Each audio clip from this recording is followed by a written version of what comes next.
Very briefly, I'm conducting Inside Leather History, a Fireside Chat with Mr. Guy Baldwin at the Master Slave Conference in Rockville, Maryland. Today is Saturday, August 31st, 2013. This is part one. This is a private interview we're doing in his suite. Inside Leather History, a Fireside Chat, is a program of the Leather Archives and Museum. It is produced by myself and Mistress Joanny. We're going to do a series of private questions, and then tomorrow we will continue live on stage. Mr. Baldwin, thank you very much. And I'm going to start with the first question. Guy Baldwin is an icon for the leather community. Why do you think so? Oh, golly, I've got several answers for that. The first one that comes to mind is I have no idea, because it's certainly nothing I ever call myself. And it's a moniker that other people have conferred upon me. I'm not quite sure when that started to happen, because I don't really pay attention to my reputation that much. But I think ultimately it's a consequence of an aggregation of many small decisions that I've made over the course of my life that have collectively earned the attention of the community, and apparently it's respected well. So I think that's the only way I can account for it. Your life is a mission or a ministry to your people. How is that? Well, these are people, this is a population that I love collectively. I'm a champion of underdogs, always. And people who engage in radical sexuality are outcasts at some level, and misunderstood, unpopular in the mainstream. And this is a population that needs champions, that needs people who think about it in a serious and thoughtful and sensitive way, and try to help this population find itself and develop a healthy relationship with itself, and not to pathologize itself, if at all possible, in the hopes that this is a population that can find its own happiness. And these are people that I love collectively, although I don't like very many of them personally. And I feel okay about that. And so do they. That's nothing I haven't said publicly before on many occasions, and it always gets a laugh, but it also turns out to be true. So I've devoted my entire adult life to being concerned about this population. So I guess that makes it a ministry, I guess that makes it a mission, I guess that makes it a vocation, if you will. And I'm okay with that. You mentioned concerns. What concerns have you had? About being this minister and about standing up for these people? Well, I didn't have any training for that. It wasn't a role that I ever really signed up for consciously. I began doing things for this population, decades ago. And apparently I did it well enough when I started that other people wanted me to do it more and more. And I've described myself as a survivor of the human potential movement. And I care about the quality of life on the planet and feel a personal responsibility and obligation to try to improve the quality of life on the planet, especially for people who themselves do not have much of a voice. And I have an unusual combination of abilities and gifts that I've placed in the service of this population. It certainly wasn't an avocation that I ever thought about having. It's the result of choices that I made, as I said before. What abilities and gifts do you bring? Well, I'm smart, and that helps. I have a sense of humor. I think about life and about myself. I also am a bit of a science geek. My undergraduate degrees are in anthropology, geography, linguistics, and geography. Did I mention geography? I can't remember. You did. And education, that's the one I forgot. And so my background in anthropology causes me to be a participant observer, and I try to be a careful one. So that you're both simultaneously in the community and of the community and removed from it, to be able to examine it and to watch it grow and develop and try to learn and analyze what you see and hopefully get a clearer understanding, and that's what I've done. What does mentoring mean to you? Well, I think mentoring in the final analysis means trying to make things easier for those who come after, or even those who come during, I suppose. My experience, what I've learned, what I've concluded, I don't think any of that belongs to me. I don't think what I know belongs to me. I don't have a proprietary attitude about really much of anything. And so I don't own this knowledge. I don't own the information that I've collected over decades of involvement with this community. So I consider it wealth, and why not share it with anybody who's interested in it? Ideas don't belong to people, I think. I think they are part of the collective legacy of being part of the human race. So I like to teach and I like to share, and it's okay with me if people disagree with me, but they need to have really good reasons to do so, carefully thought out. Anyway, I don't know if you feel like your question's been answered. I do, but building upon that, do you feel people are receptive and respectful of what you impart? Well, by now, people know that I think about this stuff a lot. And by now they have plenty of evidence to conclude that I didn't just come up with how I feel about things kind of off the top of my head. Because I like thinking about us. I think we're an interesting population. And so people are kind of forced to at least consider that I may be onto something when I share an opinion. And it causes people to think carefully and to reflect on their experience and their ideas about whatever it is I'm rattling on about in any given moment. So yeah, I think people do respect without needing necessarily to agree. I think I've earned that. What motivates you as a writer? As a writer? As a writer? Well, the same thing that motivates me, period.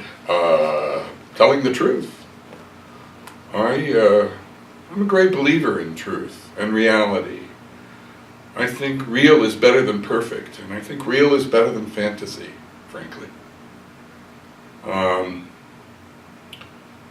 I remember being at a dinner party with Tony DeBlas, the fellow who had recently purchased Drummer magazine. This would have been about maybe 1985, 84, somewhere along in there. And I was at a dinner party, and I was visiting with some friends. It was a big dinner party. About something that I had said at a public class or something recently, and he was listening to me from the other end of the table. And he said, how would you like a bigger audience? And I said, well, you know, when I was training to become a high school teacher, the biggest class I ever had was about 105. And I about the largest audience I'm really comfortable with. And he said, no, that's really not what I was thinking about in terms of a big audience. And I said, well, what were you thinking about? I hate to use a microphone if I don't have to. And he laughed, and he said, well, how would you like to write a column for Drummer Magazine? And I chuckled, and I said, oh, Tony, I don't have any practice writing for this population or these people. I'm no training as a writer. I'm not published in academia. He said, well, if you just write the way you talk, it'll be fine. And I found that very flattering. And I said, well, I don't know, I'm willing to try it, and we'll see how it goes. And it was on that basis that I began writing for Drummer Magazine. And the feedback that Tony got was excited. I was the first person who showed up in the pages of Drummer Magazine who was a professional and out about that, used my own name, and talked about kinky relationships. And people were interested in that. It wasn't suddenly a magazine that was just about pornography or about, becoming erotically stimulated by what was in those pages.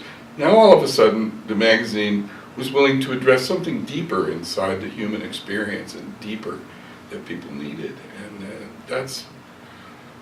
that was an opportunity to speak to a wider audience, as it turns out. He was right. And I like telling the truth, as I know and discover it myself. It's really not more complicated than that. Well, your speeches, particularly, contain the linguistic dexterity of an Edward Albee monologue. How do you achieve that communicative dexterity? Well, first of all, I think you should apologize to Edward Albee.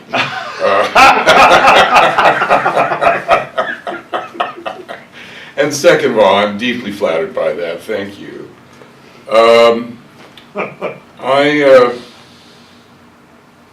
My goal in telling the truth has as its subversive agenda transformation. My agenda is to reach into human consciousness and make adjustments there with the truth as my tool. And that's a task that carries with it some considerable responsibility, I think. And so that's the reason I studied linguistics. And that's the reason that many years ago I took vocal coaching, because I wanted to hone my vocal capabilities into precision tools that I could then deploy in a thoughtful way to achieve transformation of consciousness in other people. It's no surprise that I chose psychotherapy as a profession, because the goal of psychotherapy is, guess what, transformation. Yes. From ill health to hopefully better health when it works. And so my speeches are designed to be like the bell that cannot be unrung. Once you hear it, you cannot unhear it. Once you hear an idea, once you hear a truth, you cannot unhear it.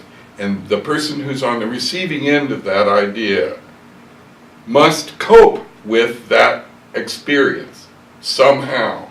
They have to find a place to put it in their consciousness and deal with it. And so my speeches are crafted in terms of pacing, word choice, articulation, all the phonemic tricks that poets use to be able to produce a product that will transform. That's my agenda. And that's why I do what I do with my speeches. How long does it take you to prepare something like that? Well, the speech that you heard last night, I began taking notes for that speech in December. Wow. I took notes for that speech right up until 2 weeks before I delivered it. And the speech has been in production since March, really. Wow. And each sentence is crafted for its phonemic content and its rhythmic, I want to reach into people's consciousness through their ears. And if I'm delivering the speech in person, it's also, a visual thing. When I'm on, when I'm at the top of my game, it's a whole performance, really. And I do all that, shamelessly. I know what I'm doing when I'm doing it, and I'm doing it now. And I appreciate it. So, because that's who I am, that's what I am. That's the destiny that life had for me. It's one that I've accepted and embraced and deploy as responsibly as I know how. Your IML torch speech is profound. I had the privilege of hearing that as a contestant. As a contestant handler, I've heard you deliver it other times. How did that come about? Tell us about that speech. Well, that particular speech evolved over quite a period of time. I held the IML title in '89 and '90. And at the IML contest in 1990, when I was getting ready to step aside for my replacement, I spoke to the contestant handler, a guy named Walter, who was an amazing, extraordinary guy, and an amazing, extraordinary guy. And I told him that I would appreciate the opportunity to speak with the contestants prior to the contest, if that would be permitted. He was taken aback by that request. No one apparently had ever done that before, or at least he behaved like no one ever had. And it threw him off his balance for a few moments, and then he said, yes, sure, I'll take you along. Because of course he wanted to be there. That contest took place in the Old Vic in Chicago. Yes. And there were 5 dressing rooms. It was a nightmare. There were like 8 to 12 contestants in each one of the dressing rooms. And he said to me, what do you plan to say to the contestants? And I said, well, I don't know. I won't really know until I get there. But I want to give them some words of encouragement and tell them how much I appreciate what they're doing. So he took me to the first room, and I said whatever I said. I can't remember what it was, and he thought that was okay, I guess, because he allowed me to speak to the second room. And I didn't say the same thing at the second room. And he, I guess, thought that was okay too, and then took me along to the third room and so on. And felt good about, his decision to allow me to do that, and I felt good about it too. The following year, when I showed up at IML, he asked me if I would be willing to chat with the contestants again for a few minutes here and there. And I said that I would be honored and privileged to do so. And so again, he squired me around through all the dressing rooms, and I had a few minutes. And each year that I did that, the remarks changed a little because I didn't want to say the same thing, blah, blah. Sure. And then in either 1999 or 2000, somebody decided that it would be a good idea to film it. And they spoke to me about that in like January. And I said, yeah, but if we're going to do that, let's put all the contestants together. And then I thought, no, now I've got a speech on my hands. So I then took all of the little pieces that I had delivered to various dressing rooms over the years, and I started writing them down and started thinking about them as a speech, as a whole kind of presentation. And started knitting them together and saying, well, really I should say this before I say that. I need to do this a little bit differently. now, since it's going to be filmed, I've got gestures to be concerned about, and I have to, suddenly it became a far more nuanced, layered phenomenon. And I prepared it, and then I memorized it.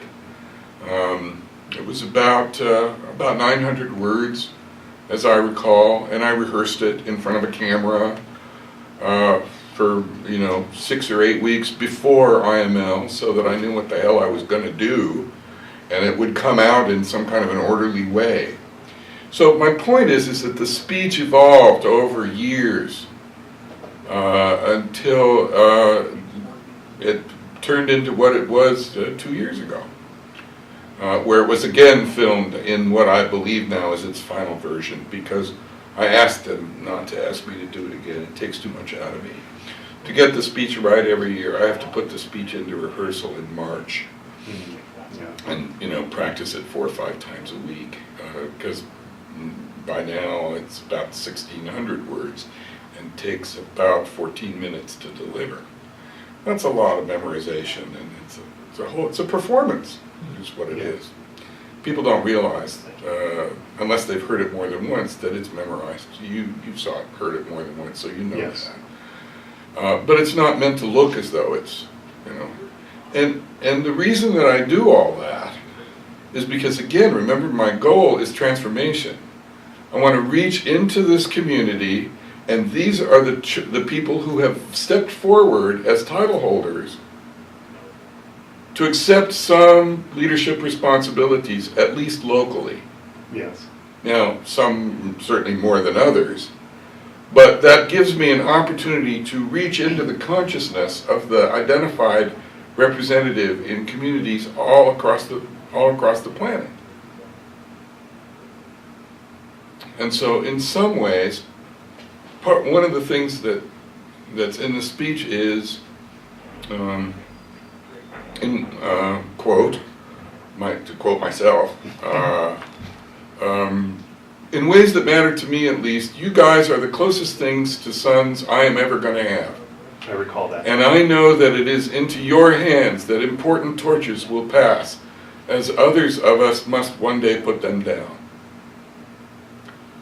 So these are powerful ideas, and they're designed to inspire and to ennoble this population, because they're the only ways I get to reach into the community in Memphis and Indianapolis and Dallas and Denver, and otherwise I don't have access to those people unless they happen to pick up something I've written or happen to be in a room when I deliver a speech.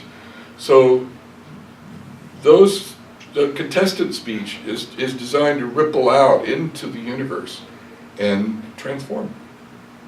That's what the speech is about. What sort of feedback has come back to you regarding that? People have, over the years, said it's the most memorable part of their experience at IML. And they have fed that information back to the people who run IML. I'm not an official part of the IML organization, and I never have been. I never wanted to be. Because I didn't need to be part of that organization in order to do what I do. But they have gotten that piece of feedback so frequently over the years that for many years, they asked me to return and do it again and again and again. Certainly for the people who don't win, which is most of them, it gives them a bunch of important nuggets of leadership and inspiration that they can, if they wish, if they have the internal motivation to do that, to take that back into their community and perhaps make some small improvement there. My goal is to inspire them with the same thing that inspires me, and that's to improve the quality of life on the planet. So there you have it. I have often said that speech is probably the single most important thing I've ever done with my life. Wow. That's a strong statement. I think it's true because it continues to ripple. Even though I haven't delivered the speech now, I wasn't there last year. But people know what's in that speech, and now it's on tape. So it's available. The IML organization owns it. It's in the Leather Archives and Museum. Anybody who really wants it knows where to get it. I could deliver the speech now. It's that woven into my own, brain cells. But it takes a lot out of me to do that. Anyway, so that's probably a much bigger answer than you really wanted. No, it's exactly what I wanted. Oh, it is? Okay. Precisely what I'd like to hear. But the speech is a big deal. And I mean it when I say I think it's probably the most important thing I've done with my life so far. Other people who've heard me say that laugh at me and say, that's ridiculous. That's a stupid thing to say, Guy. The most important thing you've ever done with your life is to be a working psychotherapist, a professional, licensed, trained shrink. Well, the people whose lives I've managed to make a difference in, I'm sure would agree with that. But, when I think about the larger community to whom I've devoted my adult life, this speech does more, I think. I get to work at two levels, privately in the therapy room and publicly as a community servant. It's a full life. Well, I heard that your IML number carried personal significance. Would you please tell us about that? And does anything about your IML experience stand out for you that you could share with us? Oh my Lord, what a question.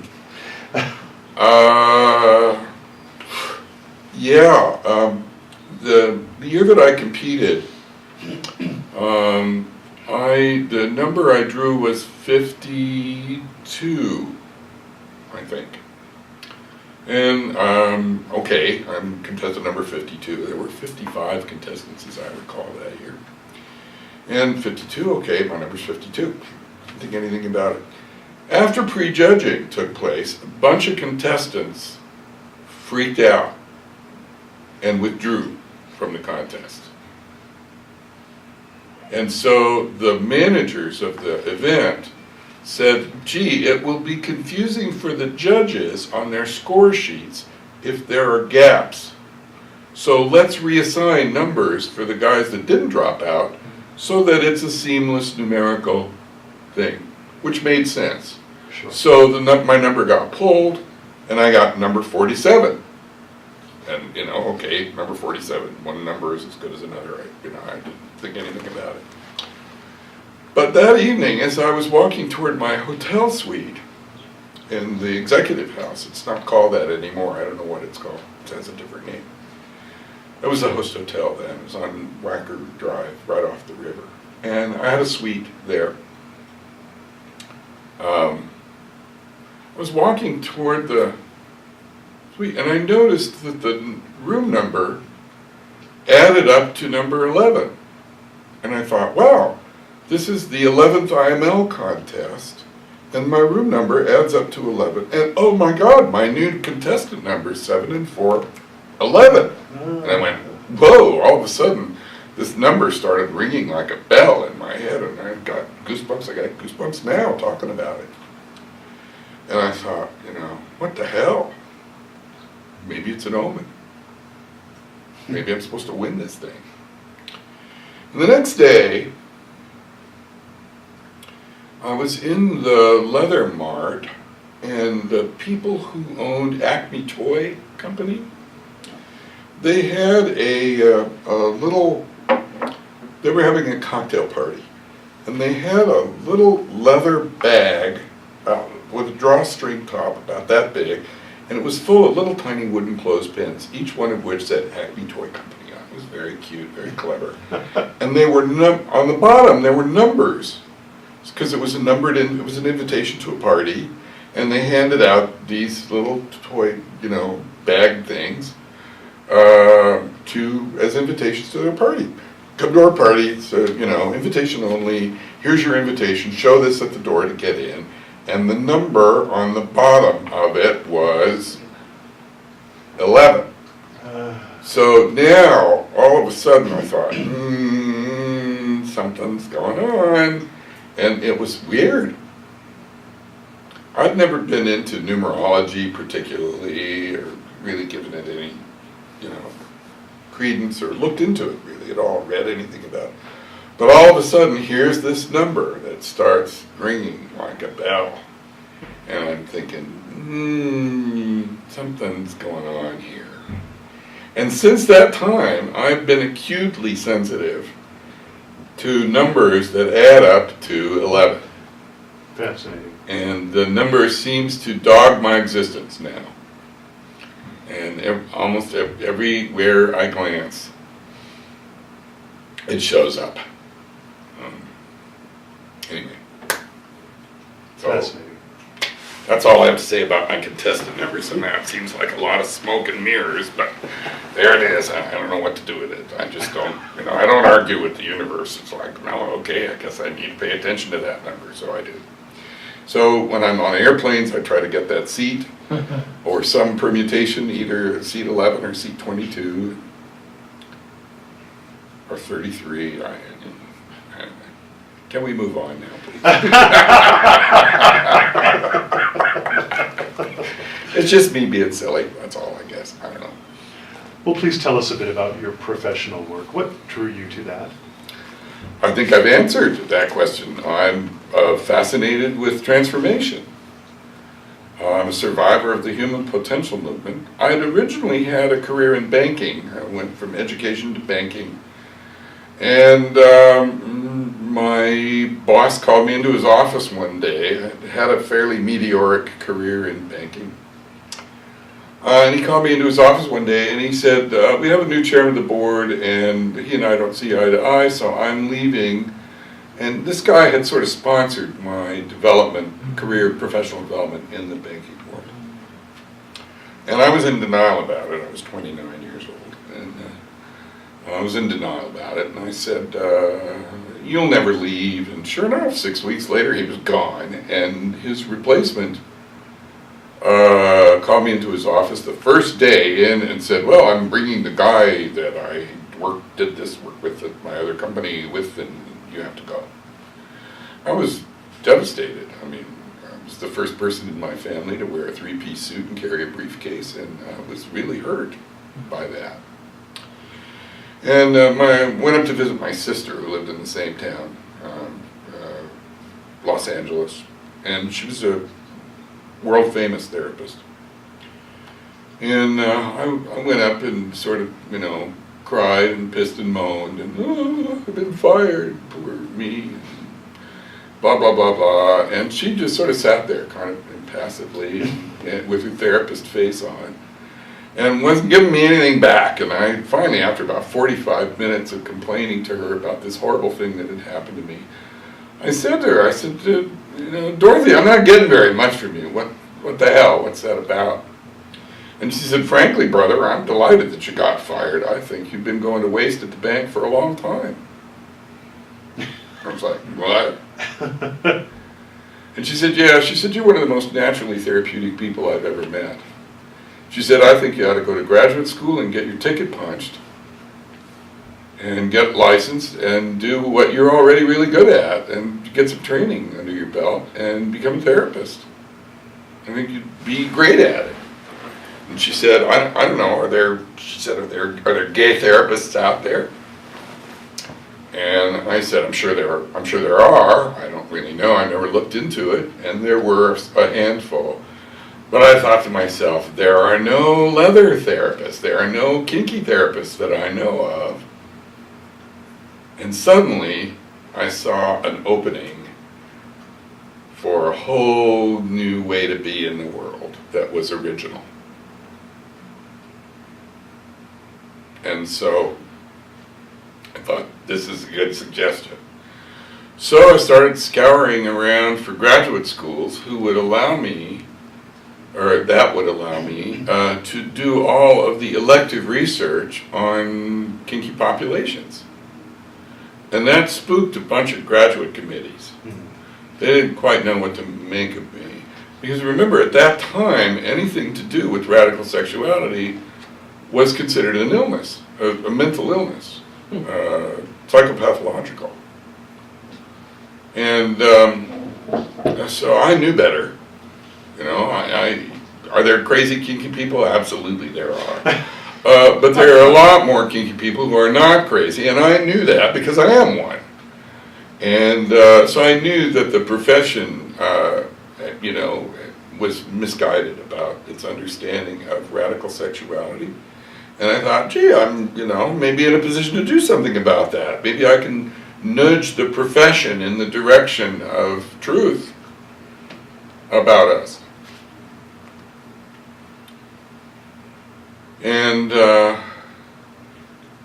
finally I found a graduate committee that was very interested in me, and you know, I was interviewed by the graduate committee, 3, you know, licensed professional therapists who were also academicians at the university, and man, they put me through the mill in the interview, you know, because they needed to reassure themselves that my interest in radical sexuality wasn't crazy and wasn't, you know, motivated, you know, by my own internal psychological dislocations. You know, they recognized that I'm smart, and they wanted to have me, and so they courted me. The problem is that I did not have a single psychology class on my undergraduate transcript, not one. And they said, you know, we're a little nervous about the fact that you don't have any background in the field. And that seemed reasonable to me. I thought, yeah, you know, they're right, I really don't. Anthropology is a social science, but it's not psychology. And they said, you know, do you read psychology? And I said, no, but my sister's husband is a psychiatrist, and I've kind of grown up with dinner table conversations about schizophrenia. But that's not a background, you know, that's anecdotal. Right. And he said, well, we'd feel better about smiling on your application if you would show us a transcript that had, you know, 6 hours of, you know, upper division work in psychology. And I said, okay, I can do that. So at that time I was living in San Francisco, and so I registered as a special student at the University of San Francisco State University. And I went into the chairman of the psychology department and I explained the situation. I said, you know, I got no psychology background, and I went into graduate school, and I found a grad school that wants me. But they want to, you know, they want to see me perform in the field, and that's reasonable. And he said, okay, what do you want from me? And I said, I want you to sign off on letting me take a couple of classes, upper division classes, without prerequisites. And he said, what classes do you want? And I said, well, child development, because I have no interest in children whatsoever. And so that'll be hard. And advanced statistics, psychological statistics, because I've actually practically flunked algebra in high school, and I've had no math since. And he said, what are you trying to set yourself up for failure? I said, no, I want to see if I can make myself do something unpleasant to get to a larger goal and succeed at it. And he signed it, just like that. Wow. And so I took those 2 classes at San Francisco State University.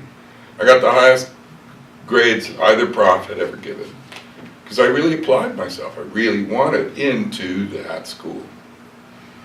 So I'm going for broke a little bit on this question. Right? All right. Are you romantically involved? Not currently. Do you, Guy Baldwin, present specific challenges in a romantic relationship? I think everyone does.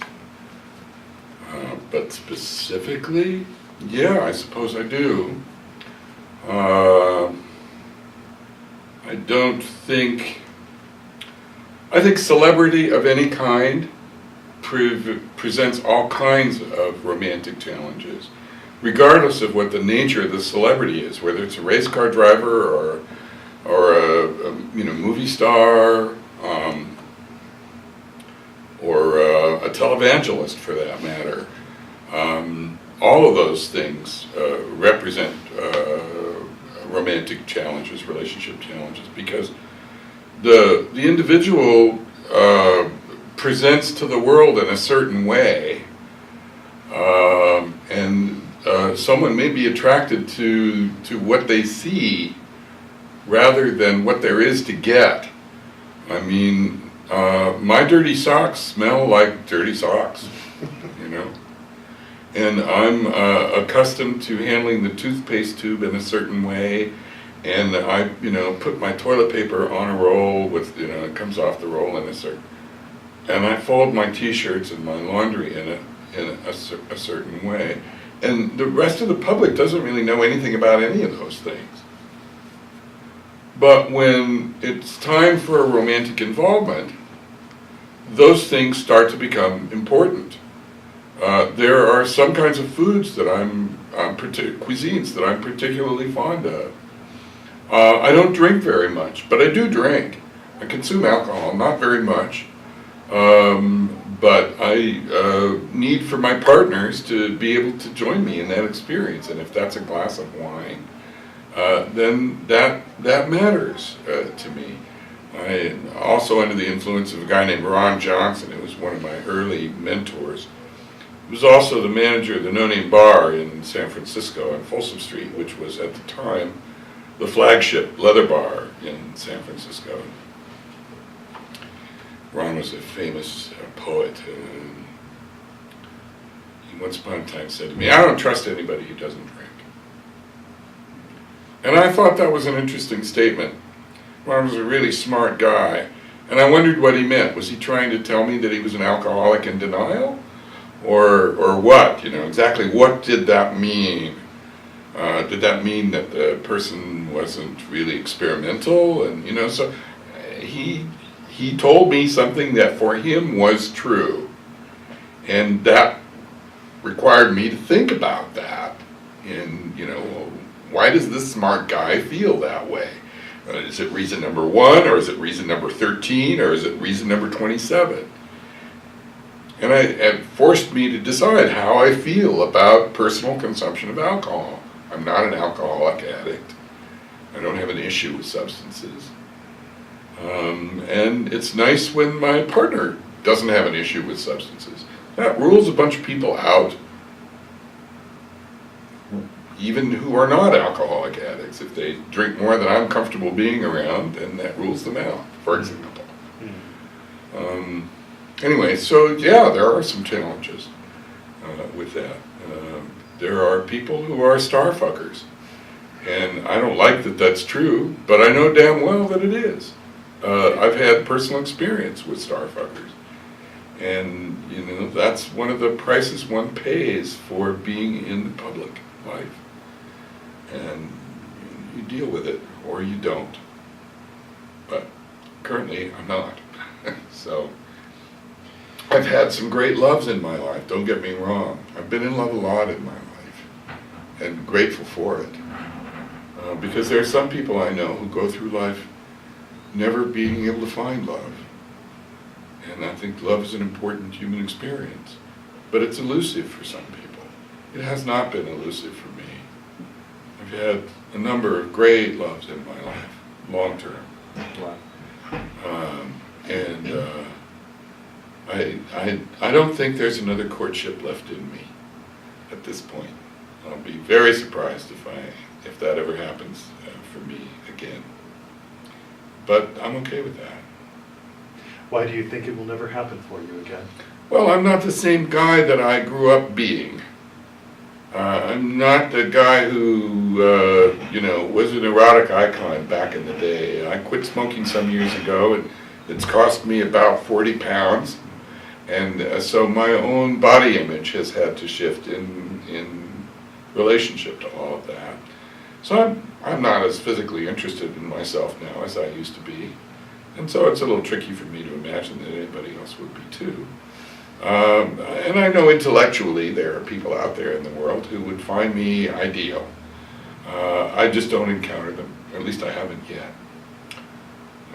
So I don't look for love. But then I never have. Love is always, when it's found its way to my door, it's found its way to my door. It's not because I was looking. Well, moving on to play partners, what attributes do you seek in a play partner? Adventurism, honesty, mutual physical attraction and excitement,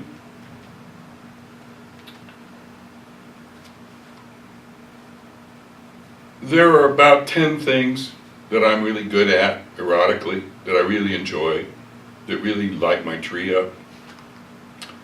And if my partner shares any 3 of those, I'm good to go. And I don't really care which 3. That said, I don't think humans are that different from one another.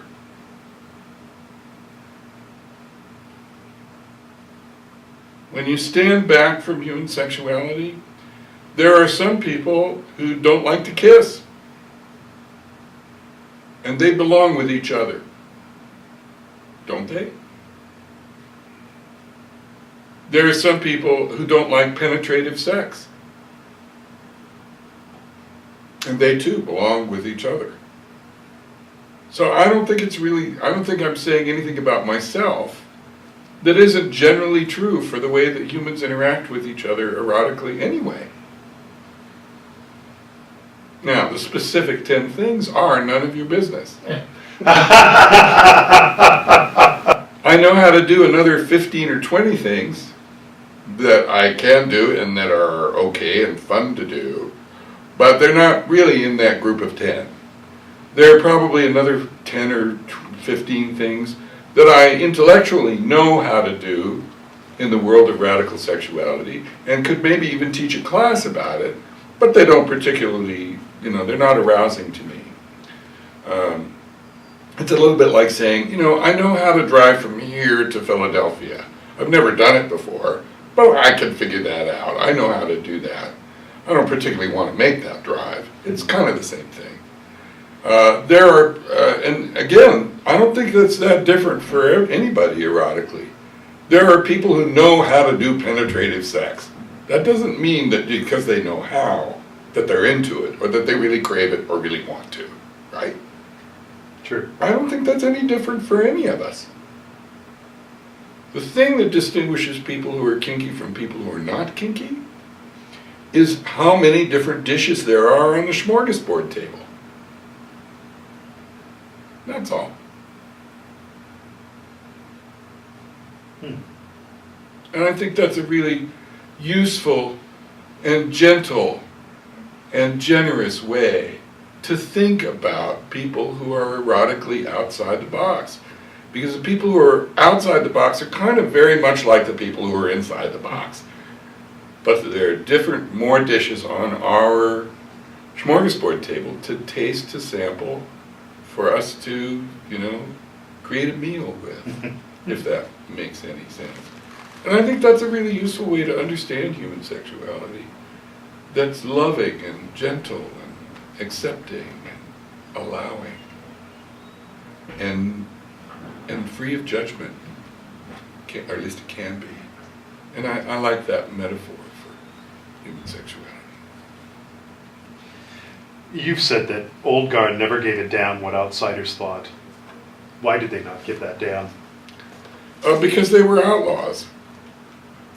And let's be clear here that I'm talking about first generation old guard. I'm not talking about second or third generation old guard.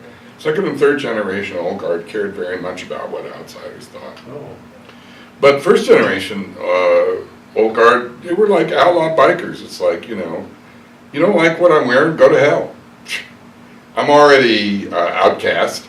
I already accept that about myself. And you can think whatever you like about me, right? So that's like first generation old guard.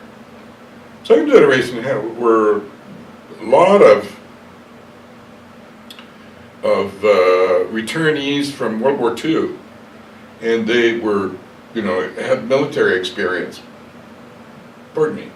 And when you have that as your background, you're very sensitive to what outsiders think.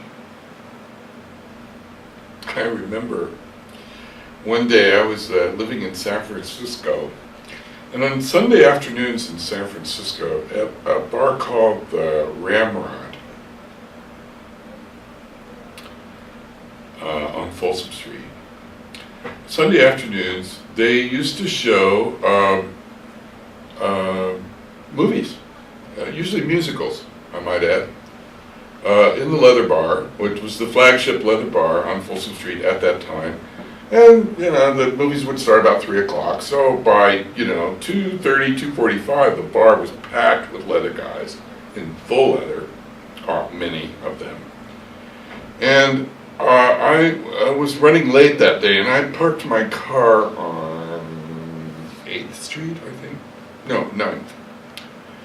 And I was running, and I had a leather jacket on, and I had my bike cap on, and Levi's and leather boots on.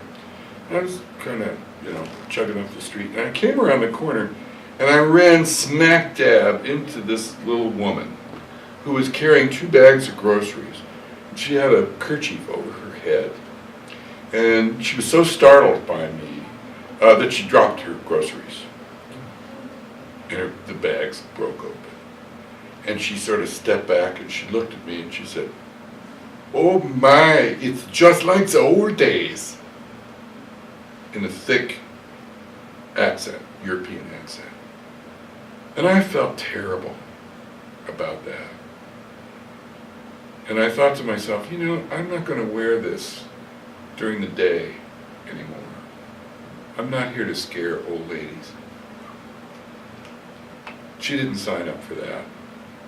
And I felt some obligation to temper my own social public presentation from that day forward. It's like, don't scare the natives, Nobody's helped by that. So, clearly I was not in that first generation, I wanted to be sensitive to the impact that I had on the world around me. It's dangerous to try to think of the old guard as some global, undifferentiated mass of people, because they were not. There were really clear generational differences in terms of their values, and that's a population. Again, this is the anthropologist observer in me that recognized these changes over time, and I'm lucky enough to still be alive. That I'm old enough now and had the academic training that allowed me to observe these evolutions. And, because most of my peers are dead. But people who talk about the old guard now have a tendency to homogenize that group, but they were not at all homogeneous. They were, by era, different from one another. Anyway. What are some of those main differences? If you could pinpoint something, what would it be? Well, that's a tough one.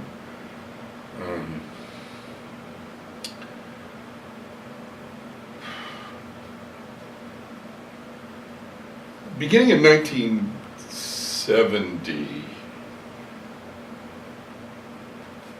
no, I'll go back even further than that. In the 60s, there was a sense of insiders versus outsiders. And the insiders in any given community were, the knowledgeable ones. These were the guys who had access to the almost secret knowledge about how radical sex works. What is a BDSM scene? How does it launch? What keeps it moving in the right directions? How does one build bliss and ecstasy into the experience of high-end radical sexuality? This was like almost a secret priesthood in the world of Leathermen. Now, there were leather fetishists who would often look the same, they, dress in leather, but not into BDSM at all, neither dominant nor submissive, not into intense physical experiences, things that other people might refer to as pain, for example. And they all occupied the same space, but there's an understanding that inside those social environments, there was a group of an inner circle cadre, and that in order to gain access to that group, it took a while.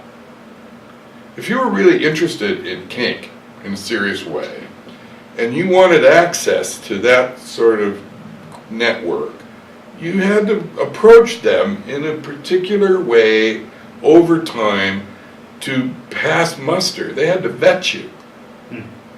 And that's an experience that I went through in the mid-60s, or 67, 68, 69, long in there.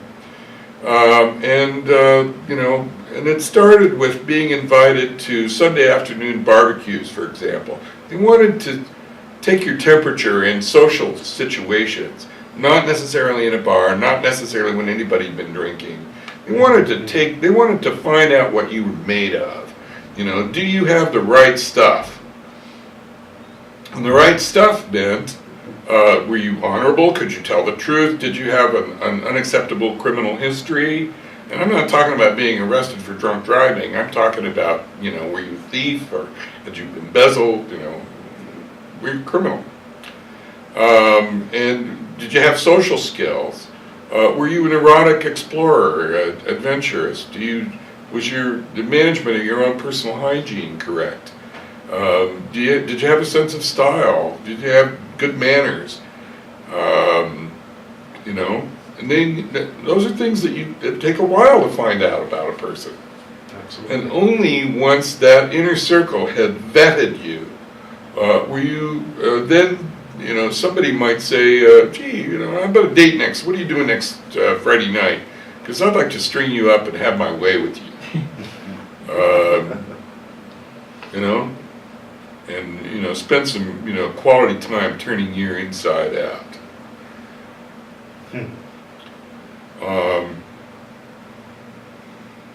So there was a system by which one got to be included in that network. People who couldn't figure that out were pissed off about it.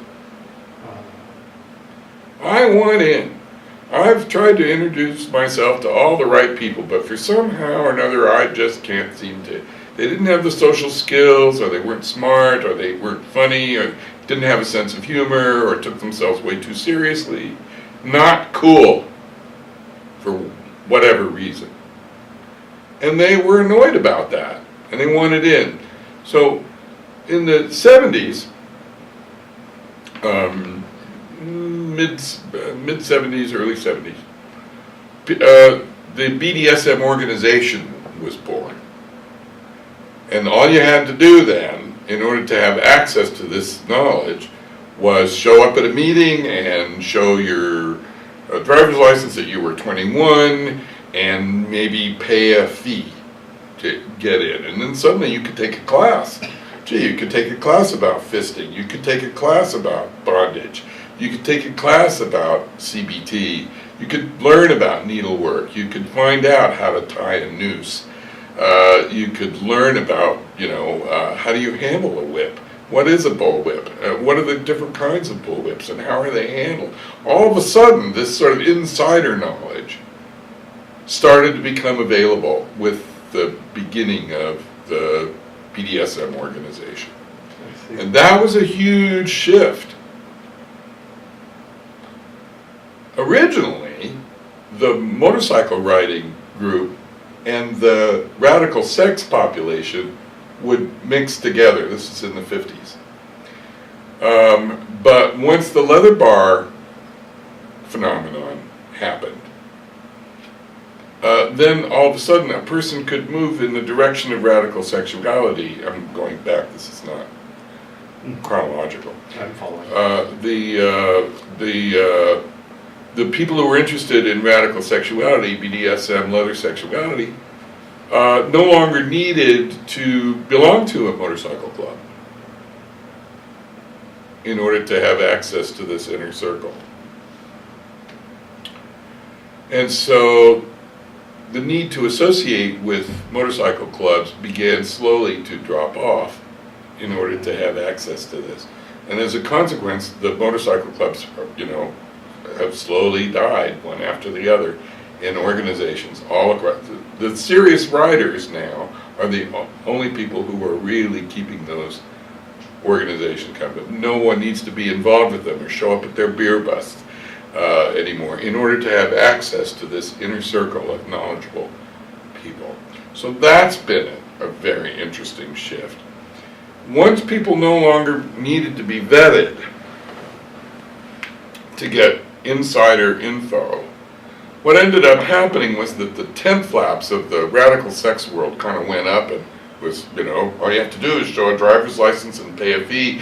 You can come in and you can learn all more information than you can handle about rope bondage or about suspension or, take your pick, any of the stuff on the smorgasbord table.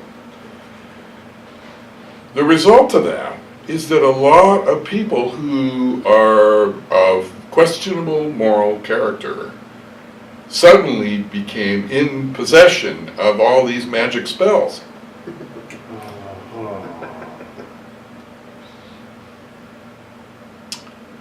That previously had been closely guarded by the guild of guys who had been vetted, right?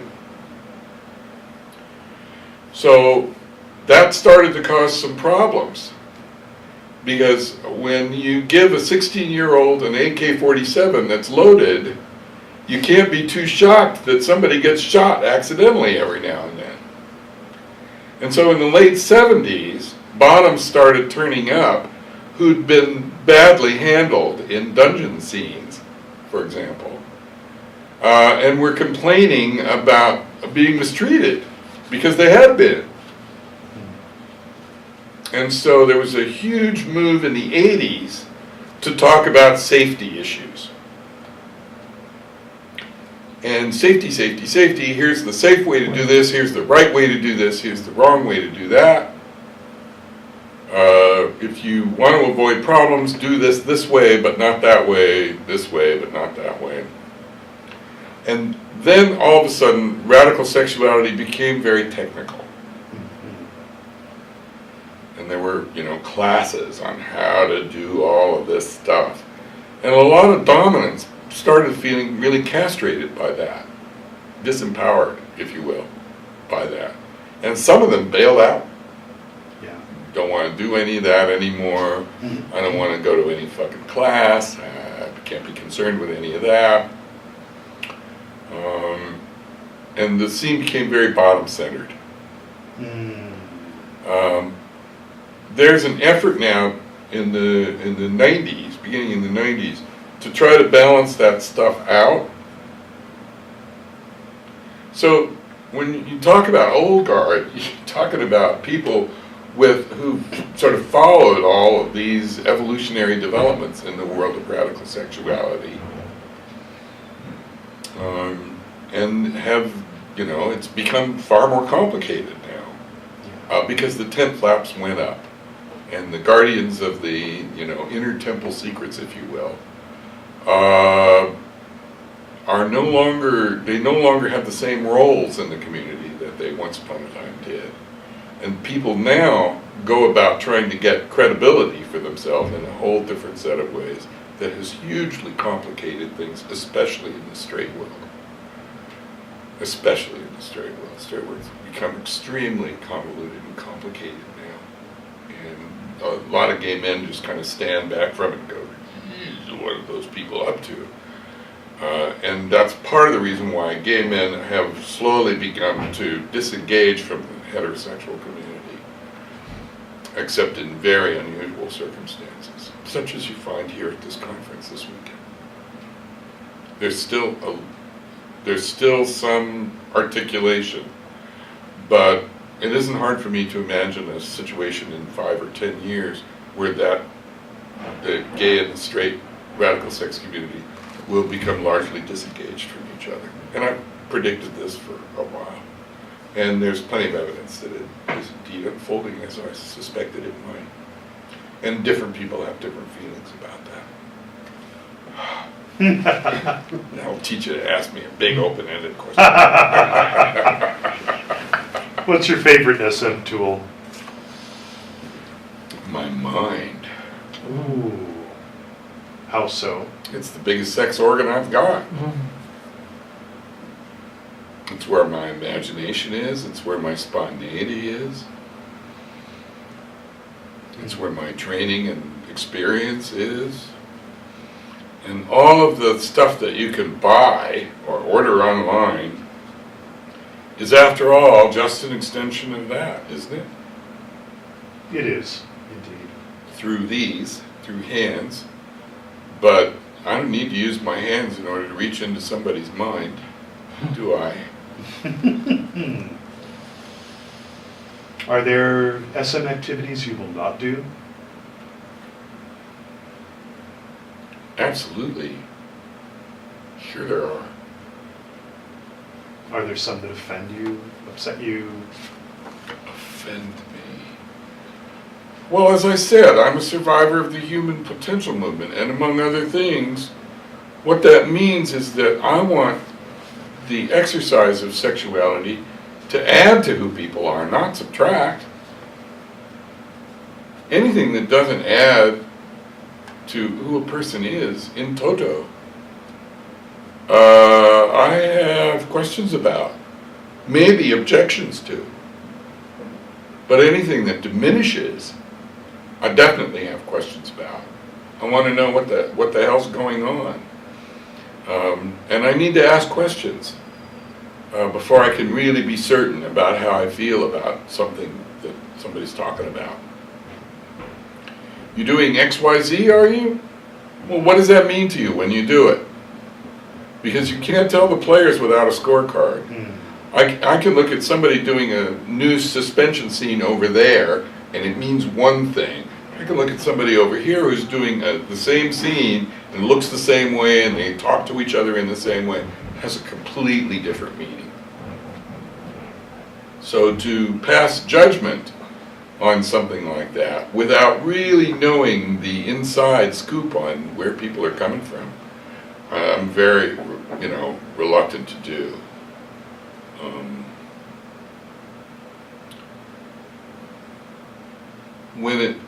When you start talking about damage, those questions become a little easier to answer. Your body belongs to you, doesn't it? Yes. And you get to decide what you're going to do with it. For the moment at least, you've chosen to shave some hair off your face. In some cultures, that would be seen as a disfigurement. You cut your hair. In other cultures, that would be seen as a disfigurement.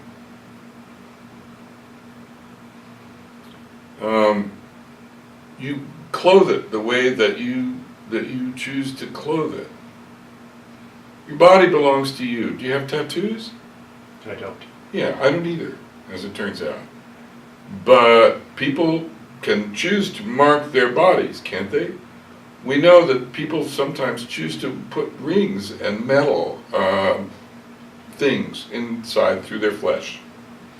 And we know that for some people, doing so means X, and for other people, doing so means Y, right? And they can talk to you about what it does or does not mean. If you decide you want to make a present of your little finger to someone who you love,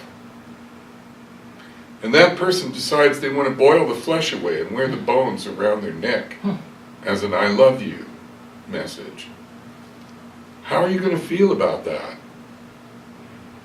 Does that person own their body or not? Do they have the right to give a piece of their body away as an I love you message, or don't they? Is that mutilation, or is that a wedding ceremony? Fascinating. These are important questions. Yes. They're not easy. And it's very easy for your own cultural values to contaminate the way you think about freedom. Because, here in the United States, one of the things that we like to talk about, and I heard these words come out of George Bush's mouth, we believe in self-determination. We support self-determination. That's one of the reasons we go to war in Iraq, to make sure these people have the opportunity for self-determination. Well, okay, I don't have a problem getting behind that. You have the right to determine what happens to your little finger? You have the right to determine what happens to your foreskin? These questions make people shift uncomfortably in their chair. For a reason. But if we're going to talk about self-determination, then exactly what are your rights? And this is a way to think about human sexuality that makes people kind of sweat and shift a little nervously. Because nothing in our background prepares us for these kinds of questions. Our parents certainly never, my parents, certainly never came across questions like this, in any way. And I'm sure that's true of you, and I'm sure that's true of your cameraman. Absolutely. But erotic self-determination is a very important question that most Americans don't want to even bother thinking about because it makes them uncomfortable and they find it too squicky. But if you're going to begin to explore not outer space, as we have, but inner space, then you owe it to yourself to allow these questions to at least be asked, if not answered. For you, what would be the ultimate SMC? Have you achieved it? Well, the operative words in that question are "for me." Right. Are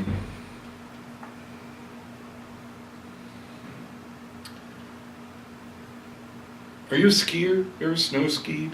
I haven't. No. Are you a sports person of any kind? Marginally at best. What sport? Pretty much just like working out, jogging, that kind of thing. Oh, okay, working out might work.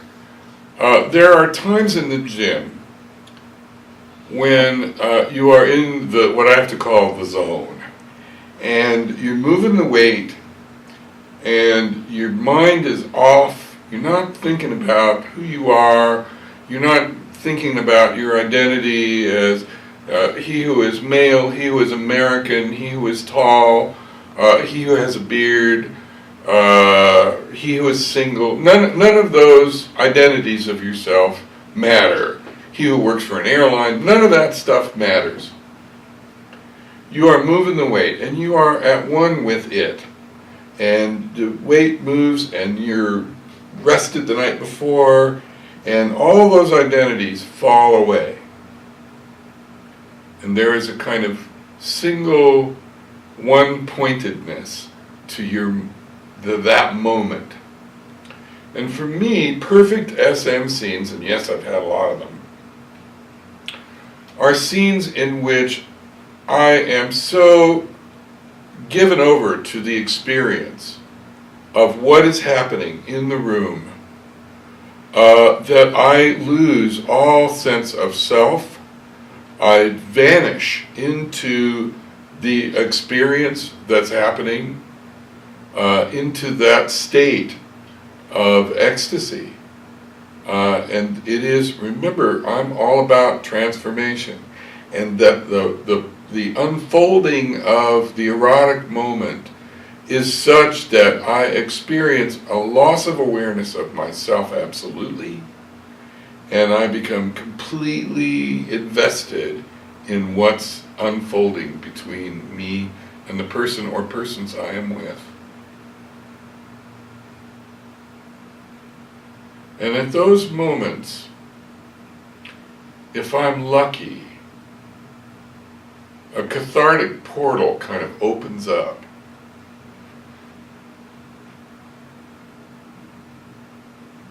And that portal then becomes, for me, a lens through which reality reveals itself. Do you ever see 20,000 Leagues Under the Sea? The original one with James Mason. Many years ago. Well, there's a moment where there's a big portal, a big window in the parlor of the Nautilus. And he pushes the thing, and this iris kind of opens up, and you see the sea, the endless, miraculous ocean, fish and light. And this portal that opens reveals anything I care to look at. It becomes a spiritual, transformative window on whatever I care to pay attention to. And reality is revealed to me in those moments. It's a completely transcendental experience. And if it unfolds perfectly, that my partner or partners have a corresponding experience on the other side of that interface. And we get to be unconsciously and unself-awaredly in that moment, which is timeless.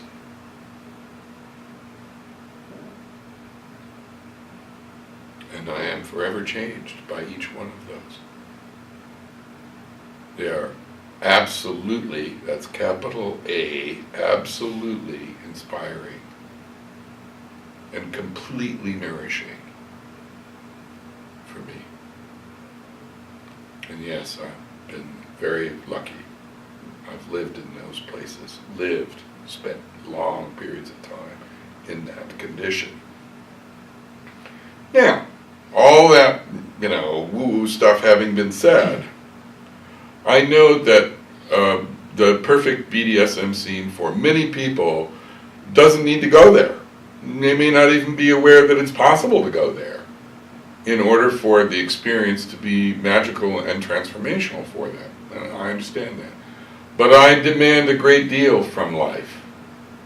I want life to transform me, to turn me into something larger than I was before. Wow. And I burden my sex life with that task. And not everyone does that. Very few people do it, I think. Right. I have no reason to think. But anything that's powerful can create in exactly equal proportion to which it can destroy. When you think about all the things that you know are powerful in the world, wind, water, fire, nuclear power, nuclear energy, all of these things can create in exactly equal proportion to which they can destroy. Right? Yes, absolutely. Well, love is powerful. Love can create and destroy. If you doubt me, think about the Crusades. Love of God drove waves after waves of Christians to destroy the Muslim world. It was, passionate devotion to blah, blah, blah, blah, blah, blah. Love can be incredibly powerful. We have crimes of passion that are, a part of the jurisprudential system. We know that anything that's powerful can create an exactly equal proportion to which it can destroy. It's the yin and yang of the design of the universe. The yin and yang symbol completely and perfectly summarizes this reality. Sex, too, powerful, can create or can destroy. And I've always been curious to find out just what it could create. So let's take this thing out for a spin and see what it can do. Can it become a lens through which the universe reveals itself to me? And the answer for me is yes, it has been. I think people expect too little from sex. Wow. And that's a tragedy. I think people expect too little of themselves. I think people expect too little of a moment. I think people expect too little of an interview. And they're surprised when it turns out to be much more than they expected. For which I am grateful. Thank you. Thank you.